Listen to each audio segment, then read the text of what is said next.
Hey guys, what's going on? It's Ben here. I'm back again today doing another video, and the subject of today's video is going to be on Chris Paul, who, if you are unfamiliar with been going on with him recently, he just a couple days ago, 3 days ago, got traded from the Houston Rockets to the Oklahoma City Thunder, essentially straight up in exchange for um, Russell Westbrook.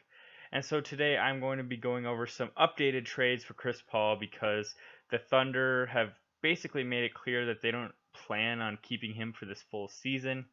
And the reason I felt a need to make a second video, I just recently, probably a week or two ago, published a Chris Paul trades video, but that was for him being traded from the Rockets. But now I feel like what Oklahoma City would be looking for in a trade would be vastly different from what the Rockets would be looking for. So I thought it warranted a second video.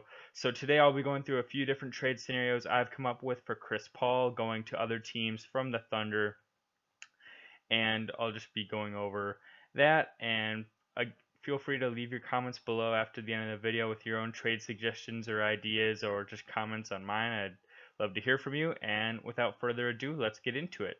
So, just for a rough idea of Chris Paul last season, he averaged about 16 points per game, 8 assists. He shot 42% from the field and like 35% from three, I believe. So he's a decent player. He's past his all-star days, I'd say. But the thing that makes these trade proposals tricky is that he's making 40 million a year basically over the next 3 years. And so trading just a basically a good starter but not an all-star who's making that money is kind of tricky, and you need to find the right combination of teams that are either really desperate for a quality point guard, or they're just looking for a piece to put them over the edge or something like that. So um, that made this a little tricky, but I tried to come up with some scenarios and we'll see what we got here. Okay, so the first one I'll go into is the one that everyone's been talking about, which is Chris Paul going to the Miami Heat, and in exchange I have Goran Dragic and Justice Winslow going to the Thunder. I didn't attach any draft picks here because I don't think that the Thunder could really demand that much for Chris Paul because he's such an awful contract at this point, being at 40 million for the next 3 years.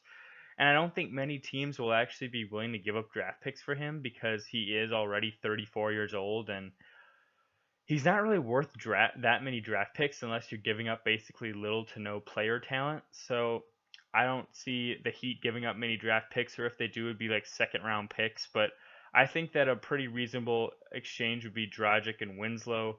I do think Chris Paul would be the best player in this trade, but Dragic is already relatively close in value. And then Winslow is a really nice young player that the Thunder could build with.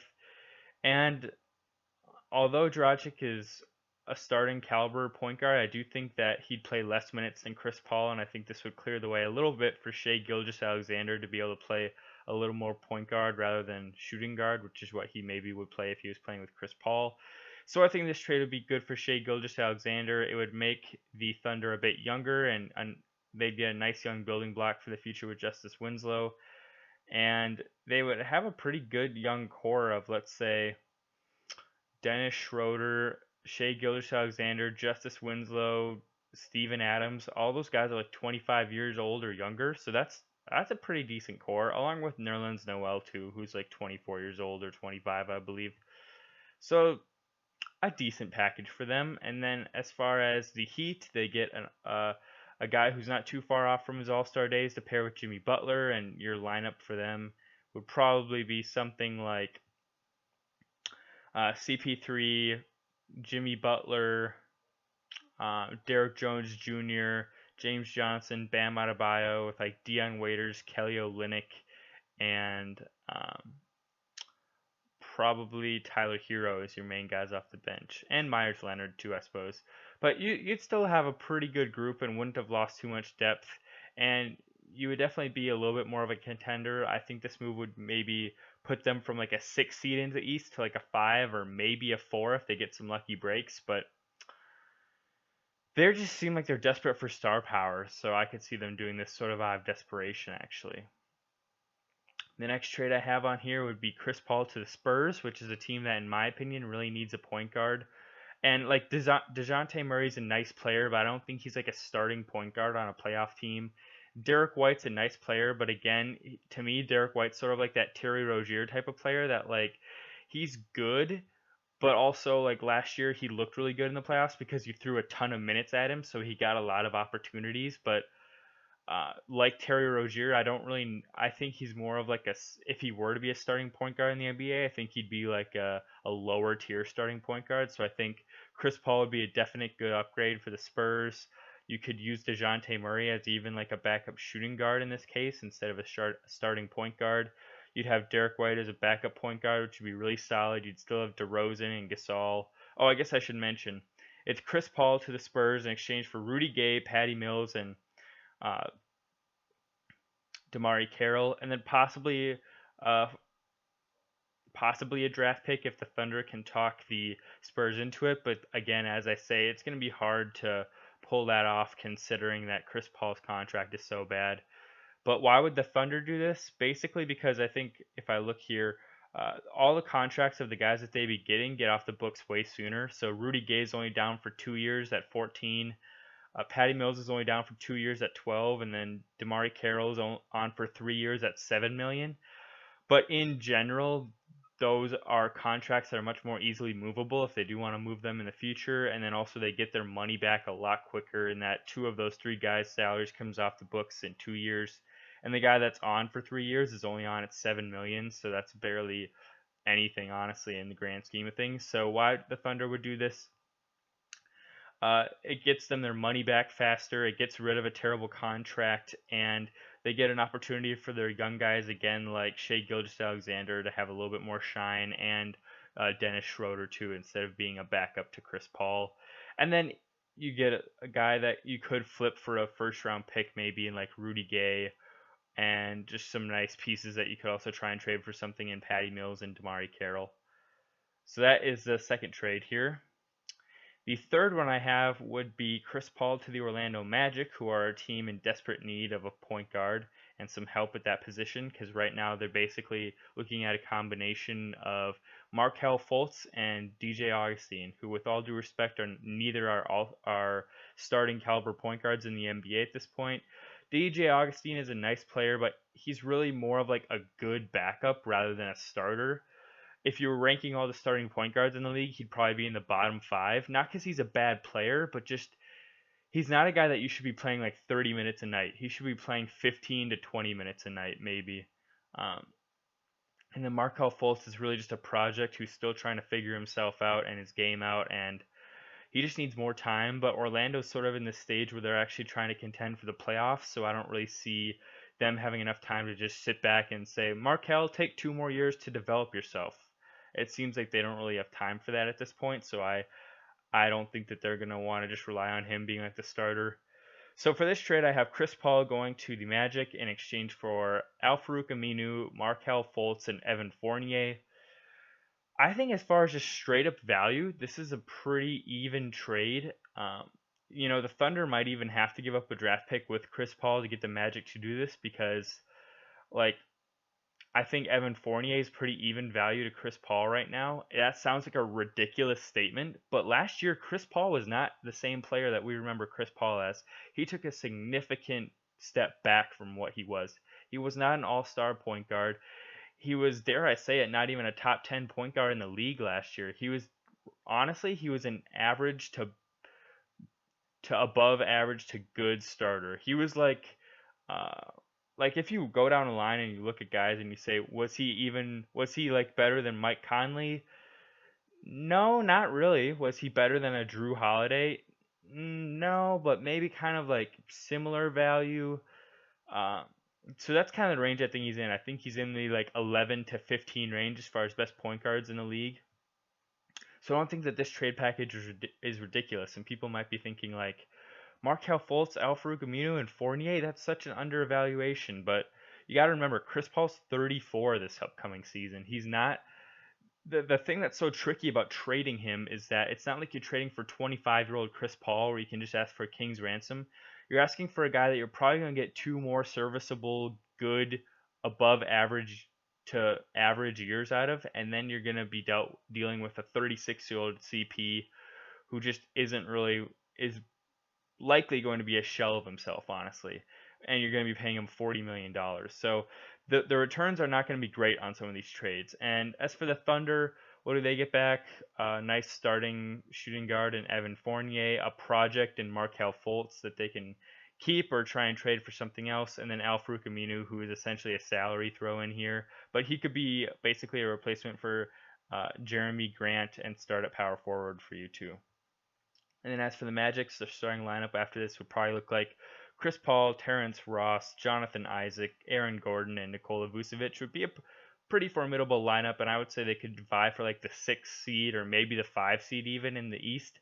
So I like this trade for Orlando and for the Thunder, and that they get off of Chris Paul's money and they would free up some cap space. So next, I have a trade that I think makes a lot of sense, but I think maybe this would be one of the I don't know how I would phrase this, but I don't think the team that I'm proposing to be involved in this trade would go for it just based on the state of their players. But I think that if they did, it would be really interesting and really cool to see happen. So that's let's see here. What am I trying to say? That's my little warning on this trade is that this is maybe like the least likely one to happen in my perspective, but it would be a really cool one to see happen. So I have Chris Paul going to the Phoenix Suns in exchange for Tyler Johnson, Ricky Rubio, and a Suns future first round pick in 2026. So why would each team do this? Well, the Thunder get a first round pick and get off of Chris Paul's money, which I think is pretty good reasoning. Also, they would get off of that money a lot sooner, and that Tyler Johnson's an expiring deal next season, so they'd get his roughly $20 million back after next year. And then Ricky Rubio's on for the same amount of time as Chris Paul, but at $16 million versus $40 million. So essentially, by doing this trade, you're netting yourself $24 million after this season. So they get a lot of their money back from Chris Paul's contract after this next season.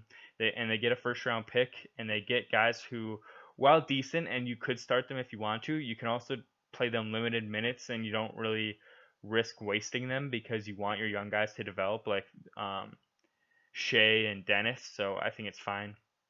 And then as for the Suns, this would kind of be like their we're going for it this season move, wherein their starting lineup after this would look like Chris Paul, Devin Booker, probably Mikal Bridges or Kelly Oubre. I'll say Kelly Oubre at the 3. So Chris Paul, Devin Booker, Kelly Oubre. Then probably at the 4 you'd have Dario Saric, and at the 5 you'd have DeAndre Ayton with a bench of like Kaminsky, Aaron Baines, and Mikal Bridges. So to me, that's not a playoff team in the West, but it's as opposed to being like a 20-win team like they've been the last couple years. That's like a 40 40 is maybe generous, but that's like a 37-win team to me, which although not a playoff contender, I just think that this team needs to stop tanking because they're terrible at drafting players.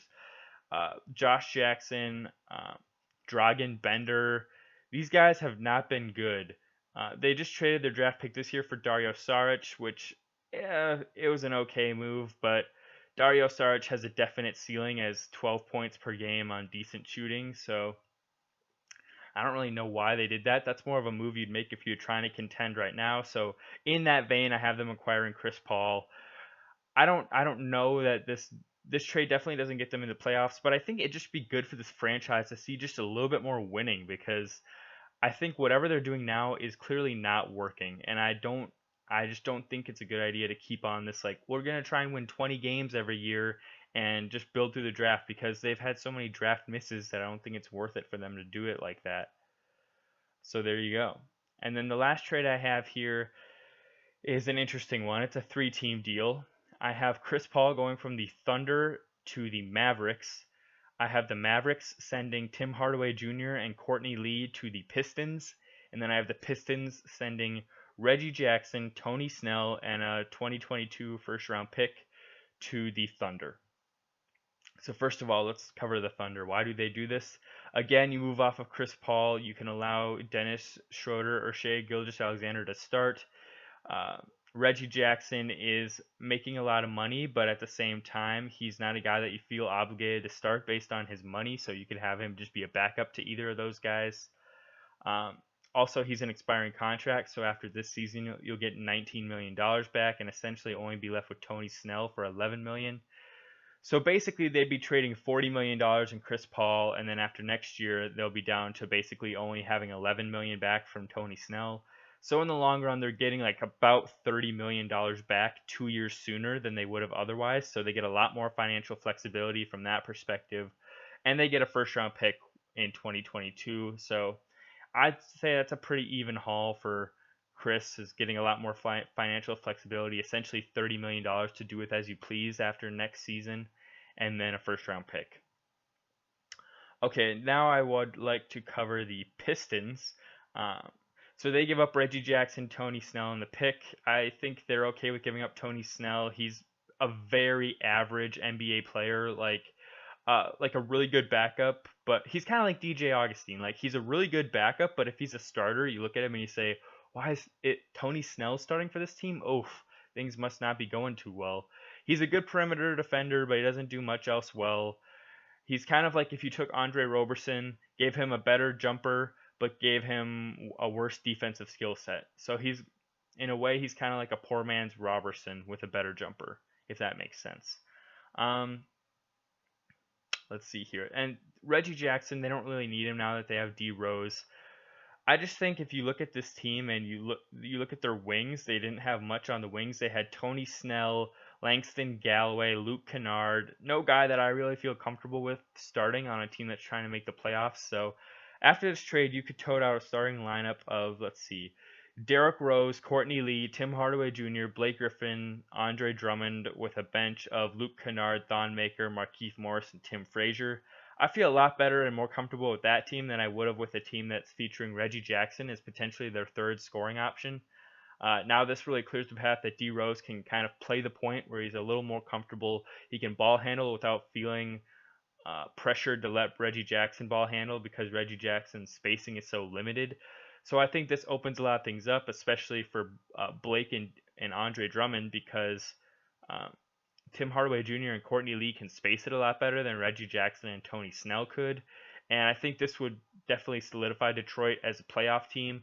They were kind of wavering before, I feel like, but I think this trade would solidify them as a 6, 7, or 8 seed in the East. So I think it makes a lot of sense for them. And just their wing depth is so bad. They needed these guys. And then as far as the Mavericks, I think it makes a ton of sense. They still have some money left over from free agency because they didn't really get much besides Kristaps Porzingis and re-signing a couple guys. And they got Seth Curry and Boban, but those guys combined signed for only $10 million, so they had some money left over. Honestly, they don't give up too much in Courtney Lee and Tim Hardaway Jr. because they are deep at the wings. Those guys were probably going to be starters or backups. It could have kind of wavered because they have a lot of wing depth. They had Dorian Finney-Smith, Justin Jackson, now Seth Curry.